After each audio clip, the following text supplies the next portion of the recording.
Welcome to another Conversations episode. Today, I am joined and very, very happy and excited to be joined by Dr. Paul Mendes Flohr, who is a very well-known and noted and accomplished scholar. I'm not going to spend too much time on introduction, but if anybody wants to Google his name, you will very quickly see quite an array of publications and accomplishments.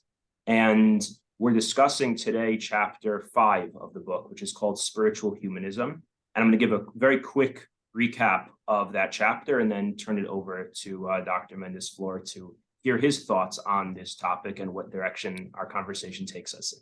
So the quick summary of this chapter is that what we're trying to do in this chapter is figure out how to navigate the tension between trying to be someone who is deeply spiritual and connected to a sense of something that goes beyond this physical world, and at the same time to be somebody who's living in this world and seeing other people as people and not just objects to access some higher spirituality, and to somehow live in with that duality and to navigate that tension, which I don't think is the easiest thing in the world to do. I think that we can sometimes fall into one side of that equation or the other.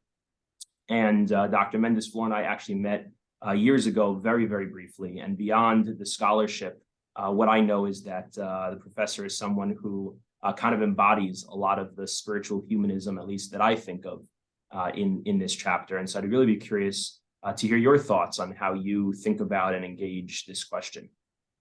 Okay. Well, thank you very much, Yakov. As I indicated to Yakov, we met many years ago, and what I remember most is his smile, which is, if I may say, it's a poetic smile. His eyes evoke poetry, as well as his prose. It's the evocation of spirit, of the whole book I had the joy of reading, but of the chapter 5 of Spiritual Humanism is clearly a poetic evocation of a certain sensibility, which I believe, and I share this with Yakov, is central to Judaism. As Yakov seeks to elaborate. The Hasidim have a concept borrowed from the Kabbalah, but understood somewhat differently. In Hebrew, we call it Avodah B'Gashmiut, serving God in the quotidian world, the world of everywhere, every day, which includes, of course, first and foremost, our fellow human beings. Yakov didn't mention it, but only indirectly, but of course he points to Buber's great distinction between I vow and I-it relations. I-it relations are when something's an object. I don't know if is this recorded photographs or We can. I'm holding a piece of paper.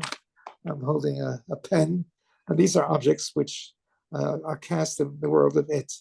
Of course, we need the world of it in order to navigate the world. Obviously, not to use this as a pretzel or to say this is a good challah bread, it's a piece of paper. But on the other hand, we often treat our fellow human beings in very subtle, nuanced ways as objects in terms of status, in terms of religion, in terms of age, etc. And that blocks, of course,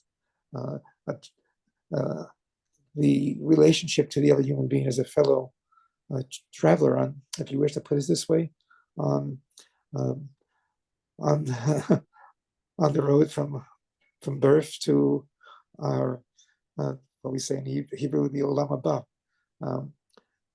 There's a midrash. I'm certain Yakov is familiar with it, regarding when Genesis, God said the world to create is good, and then it said very tov ma'od, very good. And the midrash says, paradoxically, if you wish, or that it's reference to death. Death is part of our earthly journey. And we obviously have to acknowledge our finitude. Surprisingly, as a blessing of all aspects of our life. I was very touched by a footnote in chapter 5, the very last footnote, where you reference a rabbi who talks about the plethora of brachot that we are supposed to give. You see a rainbow. I myself have recently reached the venerable age of somewhat frightening, but it's the venerable age of 82, which of course marks the ninth decade of my terrestrial journey. And one particular prayer is crucial to me at this point. Before you get out of bed, you're supposed to, I touch myself to see I'm still here, and then you say Modani. Something very simple. Modeh ani lefanecha melech chai v'kayam shehachzir bi nishmati bi b'chemla. Thank God, the living King of the universe, has restored my soul to me in love. The Hebrew word chemla perhaps captures much of what Yakov wanted us to be attuned to. We have two words that's translated by lexicographers, those who write dictionaries, as compassion. Rachmanut, or Rachmanis would say in Mama Lashon, as most of us are familiar with. The chemla means loving compassion. And you'll find references to that, particularly in the book of Isaiah, distinction between Rachmaut and chemla, loving compassion. And that's perhaps the way we should relate to one another. If you allow me to chat a bit more, I recently gave some lectures in Denmark, of all places, on the topic of hospitality. And it's meant in the political context, Europe being flooded, as they put it. Flooded is a terrible word, but that's what they use by migrants, people largely from Asia and Africa seeking refuge in Europe. And they don't know how to handle it. They feel it with the customs that these individuals bring, their skin color, etc., are a threat to the homogeneity of their respective communities. So I spoke about the hospitality of the heart, which I understand is a way of expressing chemla, compassionate love of the other. And that compassionate love of the other, as Yakov notes, is the way we meet God. For Buber, all our relationships of what he calls I thou, when you treat the other person not as an object, and also the world about us, the world of nature, the books that we read are obviously brought forth by our fellow human beings, require a certain hospitality, of what I call hospitality of the heart. But it's a way of meeting God. Buber refers to all these relationships as a way of encountering God. And as the footnote I referred to before, it's somewhere in your heart to give a bracha, that thanking God. We all know the prayer over bread, the usual prayers over wine, etc. But every aspect of life, as I understand it, as I hope I feel it, is a bracha. When my children visit me, my grandchildren visit, in my heart I give a little bracha, because as the midrash that Yakov brings to in the chapter of Abraham about to bring God into his tent and sees strangers, and he leaves God behind and reaches out to the strangers. And then the midrash says this is preeminent, but also understand the strangers as angels of God, emissaries of the divine. And in some sense, if I'm just capture, I think, Yaakov's poetic voice and my clumsy rhetoric, is we're all angels. Not necessarily in our behavior, but we should review one another as all of us, young and old, decrepit, learned. Unfortunately, in the academy, we have a sense that people have PhDs and professorial titles and are somehow uniquely gifted people, or angelic people. No, we're all the postman, the homeless individuals are all divine emissaries, and we should read them as such. So it's my brief reflections on your Thank you so extraordinarily much. good. Yeah, there's so much I want to ask about. Can I ask you to elaborate a little bit more on, I've had the fortune of reading some of some of Buber's works in terms of I vow, just a little bit. So I'm familiar a little bit with the concept you're talking about. But let's say for somebody who's not, can you try and elaborate on what it means to relate to somebody else in an I-it way as an object, and what it would mean for us to try and move towards the I vow relationship? Right. Indeed. I think the it is understandable. We do categorize individuals by age, by religious background, status, cultural and political status, and that's basically treating them as categories, rather than really responding to who they are. And Buber uses a very interesting term, which has biblical echoes, and I'll try to elaborate that. Presence. Presence can be understood in a grammatical term or even temporal term. Next moment is, and perhaps we'll meet in, I hope, in the near future, not 10 years back, or but every human being also has a presence, an existential presence, a unique presence, and we are to meet that person in that particular moment, but as in his or her presence. Now there's another term, the Shekhinah, God's manifestation in our life is referred to as the presence. So in reading the presence of another beyond the it categories, and we necessarily go to a doctor. You need the doctor, please. I'm suffering by way of, forgive me for telling you, severe constipation. Nonetheless, I'm moving on. But if I go to a doctor, my wife just went to the pharmacy. It's necessary as part of the world. And I'll come back to the it world in a moment. But it's more than that, of course, than the it world. And our fellow, my physician is also a fellow human being. The pharmacist is also a fellow human being, or in religious terms, an angelic emissary of the divine, of the Shekhinah. And so it's a question of the presence of the individual parting away, removing the camouflage, if you wish, of it categories. Nonetheless, the world is crucial if we understand it as part of God's creation. God did create the trees. He created death, which is the ultimate signature of life. And yet, as it says in Shir HaShirim, the Song of Songs, love is strong as death, and that is coming back to the notion of chemla, of loving compassion, and compassion means somehow being attentive to the other human being in the fullest sense, in the sense of his or her presence. Buber also extends the I vow relationship to the world of nature, the trees, the birds, etc.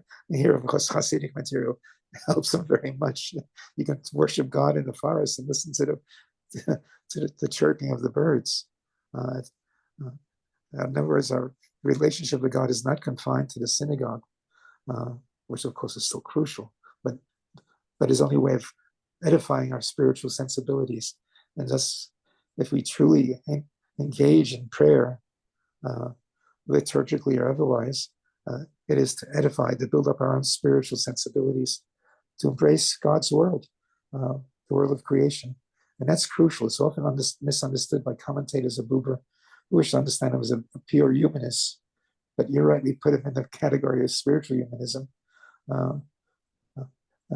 And Buber's understanding of the I vow, or sometimes he called it the dialogical relationship, is to indeed not just celebrate, but to sanctify, to hallow the created order, which includes, of course, the trees, the birds, the bread we eat, and obviously our fellow human beings. Yeah. I'm curious, you mentioned before, just very kind of briefly in passing, you said how we're all angelic, and then you said kind of almost parenthetically, not necessarily in behavior. Right. And so I'm curious about that. How do we, because we often experience what seems to us as very sub-angelic behavior Right. from others. And that, I think, makes it a lot harder or more difficult for us to engage and see that person in the way Right. that you're talking about now. And I'm curious how we can navigate that in that way to still hold on to this kind of approach in those situations. Yeah. Buddha speaks of the holy risk of reaching out to the other. The other is, all of us in various ways have what Buddha calls a panzer, a way of protecting ourselves. Um, there's a beautiful, I guess, psychological or psychological midrash on Buber by a non-Jew, a great psychiatrist and existentialist, Karl Jaspers. And he says that each of us are like snails. We hide behind the protective garment of a snail, the shell, and very reluctantly move out of the shell. As soon as there's a shadow of a threat, you move back in. And then we create those shells in many, many ways. And it makes it difficult to encounter one another because we are in shells. And just to be a little pun on it, Buber wants us to ensoul the resonance of those shells by trying to nurture mutual trust. And here Buber has a very interesting theological reflection. The Hebrew word for belief is not confessional. We have debates with what are we supposed to believe. Some say it's 3 articles, some say it's 10 articles, etc. But Buber understands faith, emunah, as trust. And interesting, in various translations of the Hebrew Bible by learned Jews are rooted in the tradition, they translate almost consistently emunah as trust. God is the ground of trust. God created the world, and behold, it is good, indeed very good. And our relationships to one another obviously appeal to trust. Buber calls, in a perhaps of a philosophical way, or the eternal vow. God is always there, unconditional, the source of trust. But in our relationships, we often are met with mistrust and strategies of mistrust. And the strategy is the way we categorize one another as non-Jews or Jews or Haredi, not Haredi. And that really, those categories demote the angelic presence of the other. And it requires trust, holy risk. And often we reach out to the other and we're rejected. And Buber calls that a mismeeting. But we cannot relinquish the possibility of emunah, of trust, both in the divine sense and, if you wish, in the interpersonal sense. So Buber, they're not mutually exclusive. In fact, they are homologous. They're identical. So the if I'm understanding it correctly, the categorizations that we make are ways of, in a sense, trying to find safety for ourselves, which kind of puts up the shell. And what Buber is encouraging us to do is to take what you called a holy risk, which I love that term, the holy risk of peeking out from underneath that shell by removing the categories. And the risk there is that now I'm taking a much more curious, undefined stance towards the presence, as you mentioned before, the presence of the other that's there. And because I'm entering into this space without the categories, that means I'm showing up in that context without knowing what I'm going to meet. And that's the holy risk involved, and allowing that to present itself on its own terms. Right. That means we have to have the courage to be vulnerable. Mm-hmm. All authentic relationships do entail a vulnerability. When you have a truly loving relationship with a partner, um, then your vulnerabilities are exposed. I see it in terms of the story of Breshit, of the Gan Eden. In the Garden of Eden, we didn't have any protective covering. The fact that we are nude, I think, I read as a metaphor for our vulnerability. But of course, we were not vulnerable because, of course, it was paradise where we have mutual trust and we were in the divine presence. But once we left banished, left, how you wish to put it, the Garden of Eden, we do wear clothing, not just in the sartorial sense, but in the cultural and political sense as well. So, yeah. Do you have any thoughts on at least it feels to me that we're not necessarily very good at this, myself very much included. Do you have any thoughts on what contributes to that? Why do we struggle to so much, at least it seems, to live with the type of mindset and stance and way of living that you're expressing now, which sounds so enchanting and amazing when listening to it. But then I know when this conversation sadly ends and I go back to my life, I will struggle to stay in this mindset. Yeah. Just by chance, I've had a correspondence with a Chinese student, a woman from Shanghai, who's come to Israel to study Judaism with the hope of teaching Judaism in Shanghai. But I directed her to read. She asked these questions. She mentioned how brutal centralized life and totalitarian life in China is, as opposed to what she experienced here in Israel. So I suggested that she should read Emil Durkheim, who was the son of a rabbi. And he pointed to the fact that with modernity, it was a breakdown of community. It is the individualization. And the individualization has many, many codes, personal advancement, you have to get an education. And certainly in America, you move to where a promising employment may be. And the collapse of community is a feature of the modern world, understood as individualization or individualism, which can lead us to very egocentric, self-centered quest for self-promotion. Unfortunately, I taught for many years at an American university, also in Israel, and I've taught in Europe, taught in South America. We have within the academy a system of grading one another, brilliant, promising, and that really ultimately, even amongst conversation of colleagues, we come to give one another grades. That's a way of idding a person, degrading. Yeah. People. But it also is an expression of the individualism. You have to make it. We call meritocracy. All these are social codes which remove us from the community, which I think signifies Judaism. The Chinese student said it very brilliantly in a letter to me that what she's witnessed here is that she said it actually almost rabbinically. God gave the Torah to a community, a covenantal community.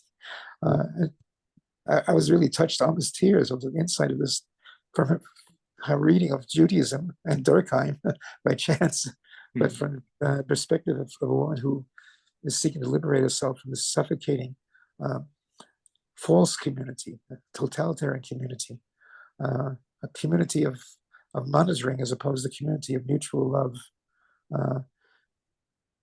And here I think Judaism, traditionally understood, can be an important resource.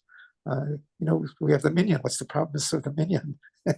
Is to remind us that our life is one of community, not individual salvation, but communal redemption. We don't have to go into theology, but there is a great distinction between individual redemption, removing one from the angst of this world, to hallowing and glorifying the world that God has given us as a gift. And that is our fellow human beings. as covenant, I think, is a crucial, important feature of what you refer to so what beautifully as spiritual humanism.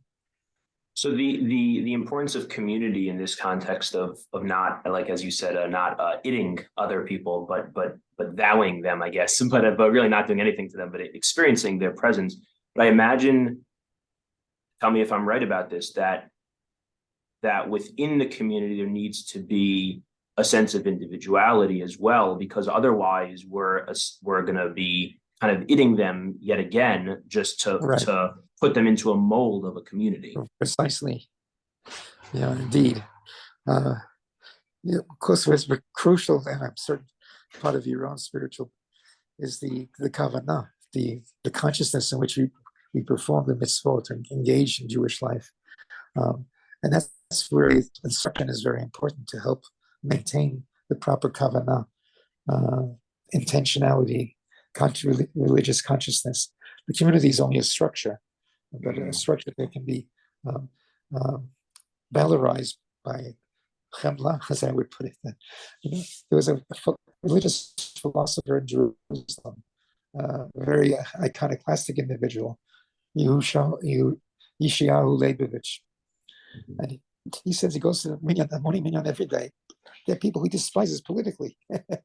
He has nothing to do with them. But that's all the glory of the minyan. Wow. It's not a select club. It's not a fraternity. But it's the minyan represents humanity. Mm-hmm. And yet there also are, I guess there is, at least within traditional religious Judaism, there is categorization that plays out within that community, right? Is that a contradiction to this, or is that able to fit together? If it's left on that level, it certainly can be a contradiction.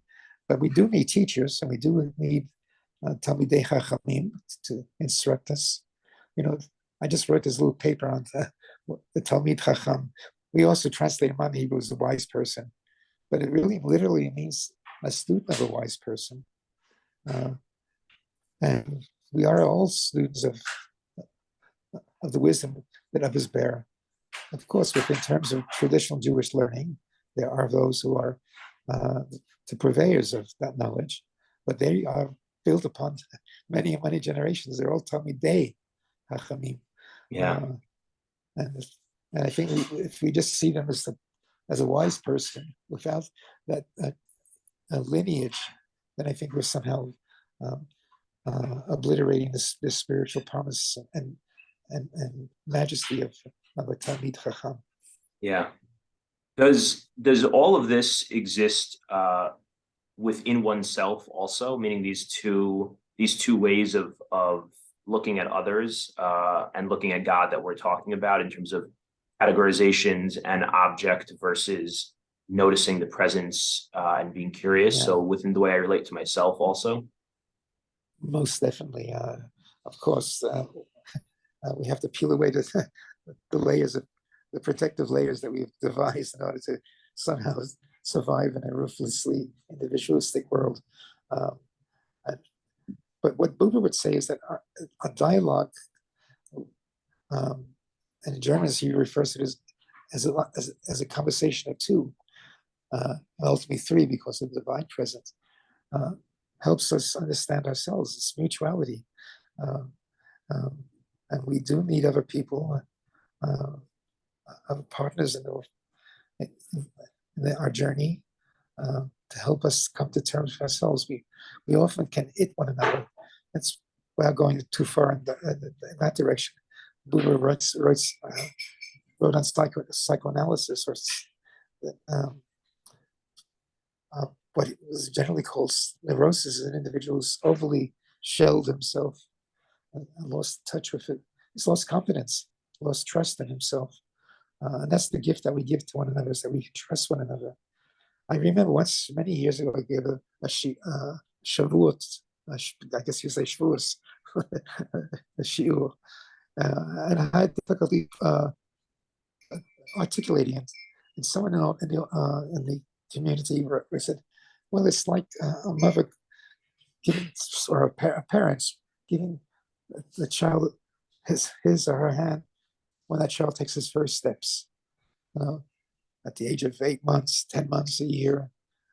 Those are really obviously terrifying, but the child when parenthood is healthy, is granted that child a trust that the hand that you reach out to the child will not allow him or her to fall.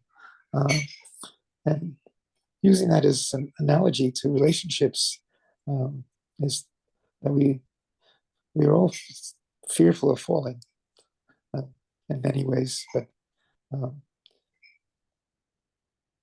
yeah. but I don't know if this is kind of I guess somewhat cliche because it's so talked about, but to me, when I'm listening to you speak about all this, the thing that keeps coming back into my mind is we can't do any of what you're saying when we're moving as fast as we all are all the time, and we need to slow down in order to be able to do that. Right. Well, at least to be aware. Yeah. So that in rushing through, we may bump into other people and hurt them. I just, if I can just, without promoting myself, please forgive me if it sounds that way. We're now celebrating the 100th anniversary of the publication of I Am Thou in German. And there are 2 translations in English, which I have been asked to write the introductions to. They just came out in January. But there I refer to something I think is appropriate to what you just said. I'm only mentioning this because there I give more. Yeah, give more please. A little more like explication. But there was a French scholar, actually a writer of detective stories, but a man with great spiritual sensibilities. He spoke about everyday crimes which are not registered in any penal code, but the crimes of when we hurt one another. Certainly as a teacher, you're prone to give attention to the student who is courageous or outspoken, and you neglect the students who are silent. Or you look at a student with a way frowning, saying, "Well, that's a silly question. You don't say it that. I hope you don't say that." But we can't signal. But as a parent, inevitably you're engaged in your own work, and you say, "Please leave me alone," and you don't acknowledge the urgency of the child's feel. But in so many myriad ways, there are everyday crimes that we hurt one another, rushing through, as you said, bumping into others. Yeah. And we just have to be aware of the everyday crimes. Those are really the ones that hurt most. I'll give you an example. I recently had a conversation with a man in his 90s, whom I've seen often. And he told me the following story. When he was 16 and his sister was 15, they left on their first overnight hike. The mother approached her daughter, gave her a kiss on the cheek, and then she turned to her son and said, "Would you also like a kiss?" And he held his fist tight and said, "No." And at the age of 90, he remembers that moment when he was 16. "Oh, I wanted that kiss," and began to cry. Little thing, but those that really stamp our inner world. We have to be alert to how these little crimes are ultimately the crimes of our interpersonal life. So it's very well put that we're rushing through. We can bump into other people, neglect them as they appeal to us.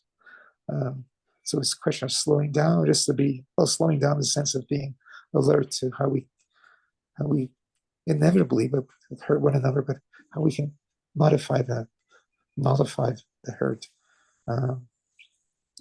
Yeah.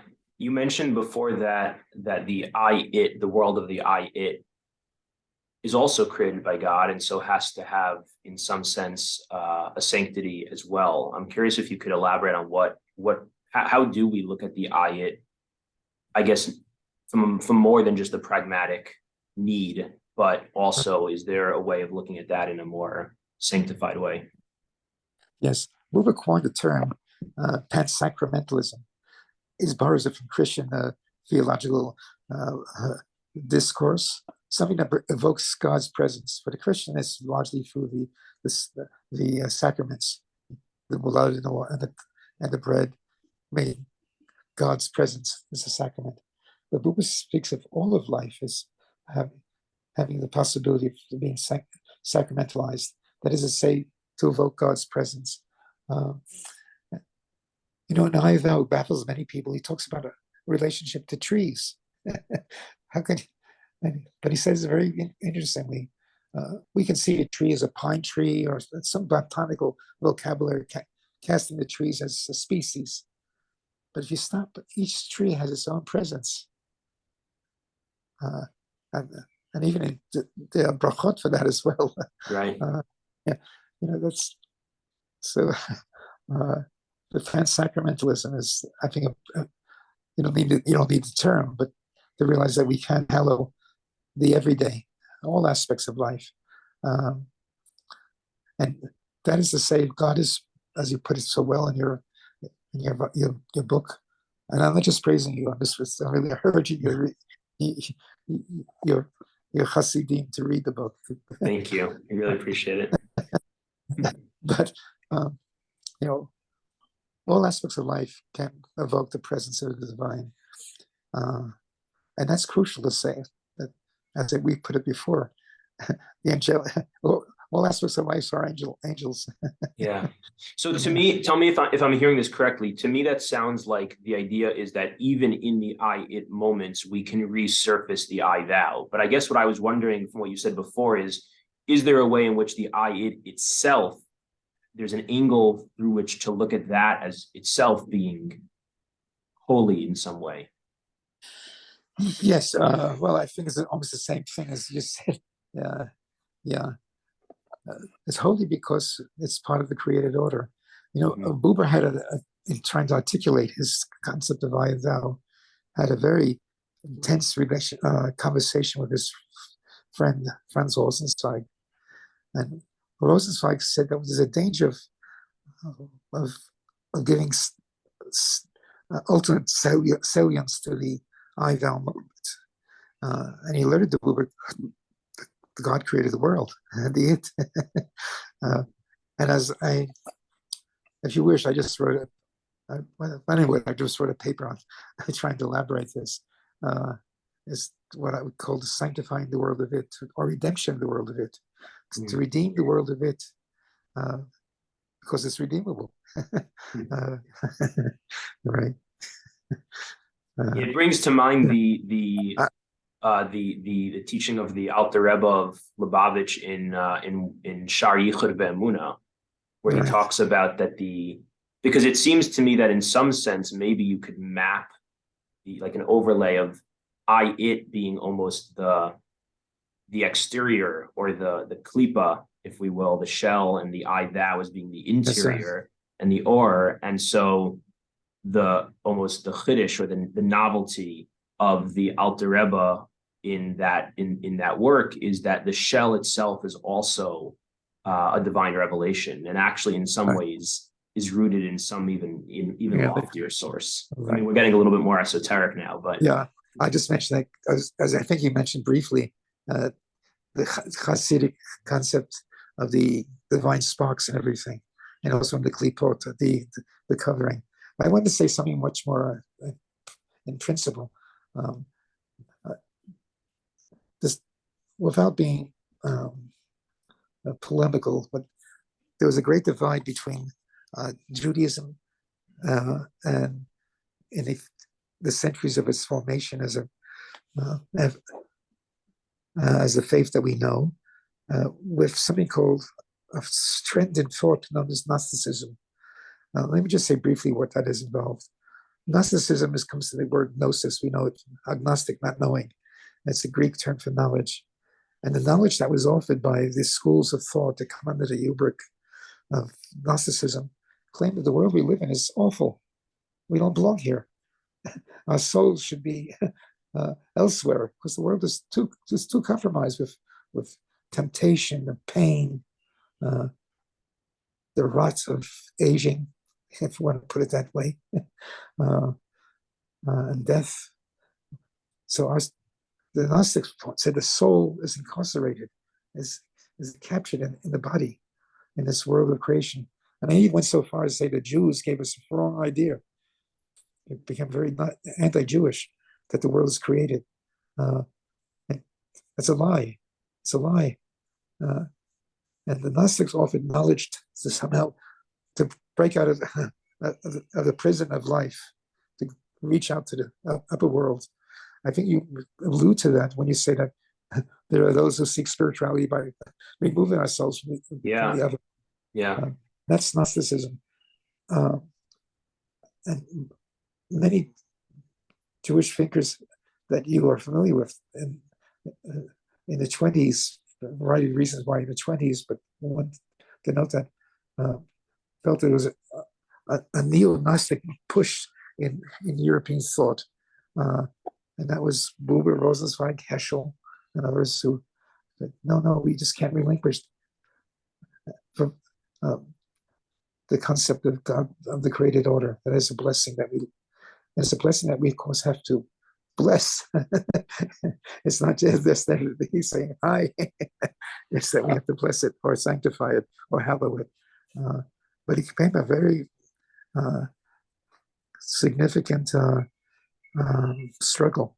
One way of understanding Hitler and the Shoah is that it was a Gnostic notion that you have to save the world, especially from those who save life, I should say, from those who gave us this false delusionary concept of creation, namely the Jews.